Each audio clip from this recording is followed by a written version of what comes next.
নমস্কার, আমি শ্রী সোমনাথ মুখার্জি। আমার ভাবনা চ্যানেলেতে আপনাদেরকে স্বাগত। আজকের বিষয় লক্ষ্মীর ভাণ্ডার, যুবসাথী কি তৃণমূলের দয়ার দান। যদিও বিভিন্ন মানুষ এই সরকারি প্রকল্পগুলোকে ভাতা ভিক্ষা বলে কটাক্ষ করেন কোনো কোনো মহল থেকে, আমি তাদের সবার সাথে একমত নই। সরকারের কাজই হচ্ছে মানুষের প্রয়োজনে, মানুষের জন্যে সাহায্য করা। এটা হচ্ছে তাদের কাজ, এটা তাদের দায়িত্ব। কিন্তু এই ধরনের কটাক্ষ, এই ধরনের কথা বলার সুযোগটা তৈরি করে দিচ্ছে তৃণমূল দল এবং এই পশ্চিমবঙ্গ সরকার। তারা যে এই ধরনের জনমুখী প্রকল্পগুলোকে তারা সামনে এনেছেন, তাতে করে তারা এমন একটা ভাবভঙ্গি করছেন, তারা যেন মানুষকে দয়া করছেন, তারা যেন মানুষকে দান দিচ্ছেন। এইখানেতেই কিন্তু আপত্তিটা আমাদের সবার। একটা মানুষ সে যদি অর্থনৈতিকভাবে পেছিয়ে পড়ে, অর্থ যদি তার না থাকে, তাহলে তাকে সাহায্য করবে, এটাই স্বাভাবিক। কিন্তু তৃণমূলের সরকার, পশ্চিমবঙ্গ সরকার, তৃণমূল দল এমনভাবে বিষয়টিকে জাহির করছেন, তাতে যেন মনে হচ্ছে তাদের ব্যক্তিগত জমিদারি থেকে এই টাকাটা তারা দিচ্ছেন।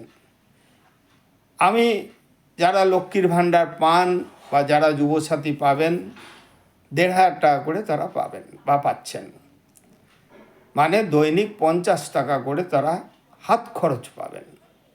এখন যিনি লক্ষ্মীর ভাণ্ডার পান, দৈনিক ৫০ টাকা করে হাত খরচ পান যে মায়েরা, তাদেরকে আমি একটু ভাবতে অনুরোধ করব যে সারা ভারতবর্ষের তুলনায় পশ্চিমবঙ্গে ২ টাকা করে বিদ্যুতের দাম বেশি। এখন কোনো লক্ষ্মীর ভাণ্ডার পান এরকম মানুষ, মায়েরা, তার বাড়িতে যদি সারা মাসে ১০০ ইউনিট বিদ্যুৎ উৎপাদন হয়, তাহলে সারা ভারতবর্ষে গড় ইউনিট পশ্চিমবঙ্গ বাদ দিয়ে অন্য রাজ্যে ৫ টাকা করে, আর আমাদের এখানে ৭ টাকা করে। তাহলে পরে একজন লক্ষ্মীর ভাণ্ডার পাচ্ছেন বা যুবসাথী পাবেন, যার দৈনিক হাত খরচ ৫০ টাকা, তার বাড়িতে যদি ১০০ ইউনিট যদি বিদ্যুৎ পোড়ানো হয়, তাহলে তিনি তার থেকে ২০০ টাকা অন্যান্য রাজ্যের তুলনায় আমরা বেশি দিচ্ছি। এবং যারা লক্ষ্মীর ভাণ্ডার পাচ্ছি না, যারা যুবসাথী পাবো না, আপামর জনসাধারণ প্রত্যেককে কিন্তু এই ২ টাকা করে অতিরিক্ত আমাদেরকে দিতে হচ্ছে।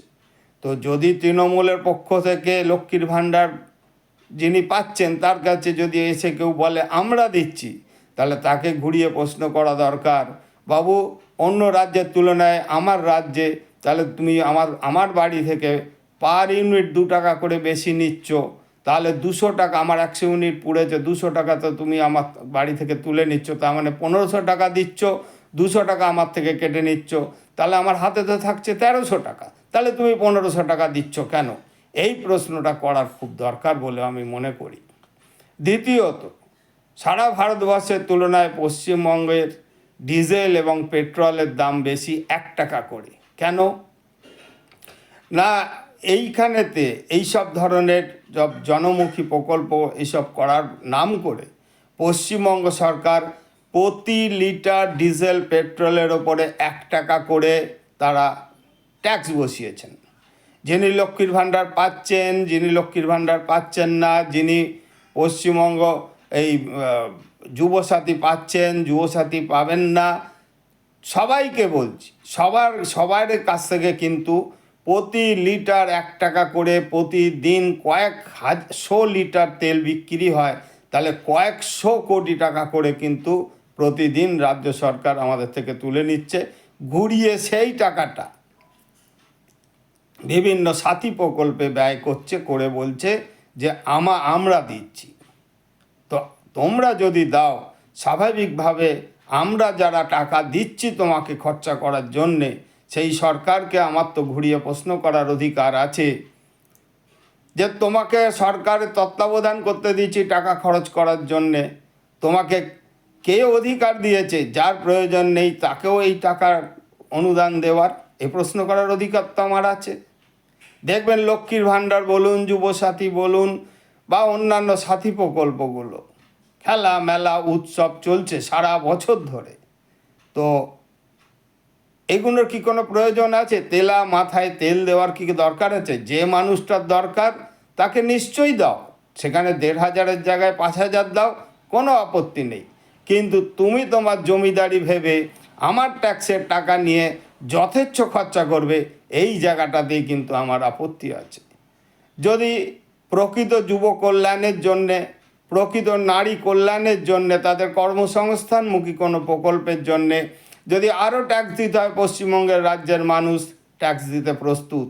কিন্তু এইভাবে অনুদান দেওয়ার নাম করে দৈনিক ৫০ টাকা হাত খরচ আপামর নারী, যার প্রয়োজন নেই তাকেও দেওয়া হচ্ছে, যার প্রয়োজন নেই তাকেও যুবসাথী দেওয়ার কথা বলা হচ্ছে, যার প্রয়োজন নেই তাকেও বিভিন্ন সাথী প্রকল্পে দেওয়া হচ্ছে। এই জায়গাটায় হচ্ছে আমার ব্যক্তিগত আপত্তি, এবং আশা করি আপনারাও গভীরভাবে যদি ভাবেন তাহলে তার সাথে সহমত হবেন।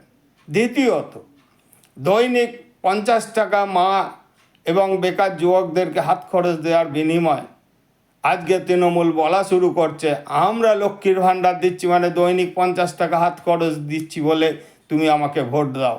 তাহলে দৈনিক ৫০ টাকা হাত খরচের বিনিময় আমার মূল্যবান ভোটটা তৃণমূলকে দেব কি না, এটা আজকে কিন্তু ভাবতে হবে। এইখানে দাঁড়িয়ে আমি সমস্ত তৃণমূল বিরোধী রাজনৈতিক দলের একটু সমালোচনা করব। সমালোচনাটা হচ্ছে তারা এই ধরনের তৃণমূল সরকারের এই ধরনের খেলা মেলা উৎসব করে যে অর্থনৈতিক মাৎসন্যায় তৈরি করেছেন তার বিরোধিতা করছেন, কিন্তু সহজ সরল ভাষায় বাংলার মানুষের যে কি ক্ষতিটা করছেন এবং মাছের তেলে মাছ ভাজছেন, অর্থাৎ আমার ট্যাক্সের টাকা দিয়ে, আমাদের ট্যাক্সের টাকা দিয়েই যে মানুষকে যে এই ধরনের দান অনুদান দিয়ে ভোট কুড়িয়ে নেওয়ার যে অপচেষ্টা, তার বিরোধিতা রাজনৈতিক দলগুলো করছেন। কিন্তু সহজ সরল সত্য ভাষায় মানুষের কাছে এটাকে কিন্তু উপস্থিত করার ক্ষেত্রে খামতি আছে বলে আমার মনে হয়েছে। তাই আমার ভাবনা থেকে আপনাদের কাছে বললাম,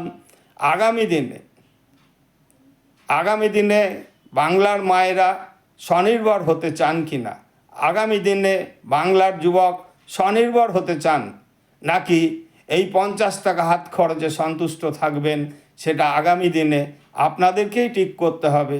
এবং তার জন্যেই বলছি, আগামী নির্বাচনে আপনারা ঠিক করুন যে এই ৫০ টাকার বিনিময়ে তৃণমূলকে ভোট দেবেন না তৃণমূলের বিরুদ্ধে ভোট দেবেন, এইটা আপনাদেরকে ঠিক করতে হবে। তাই শেষ কথা, যে বাংলার যুব সমাজ যদি স্বনির্ভর হতে চায়, বাংলার নারী সমাজ যদি নিজের পায়ে দাঁড়াতে চায়, তাহলে ভেবে দেখুন ১৫ বছর এই সরকার কিছু করেনি, সুতরাং আগামী দিনেও করবেন না, শুধু ভোটটা নেবে। সুতরাং এর পক্ষে থাকবেন নাকি এর বিরুদ্ধে যাবেন, সেটা আপনাদেরই কি ঠিক করতে হবে। নো ভোট টু তৃণমূল, এইটুকুই আমার শেষ কথা। নমস্কার।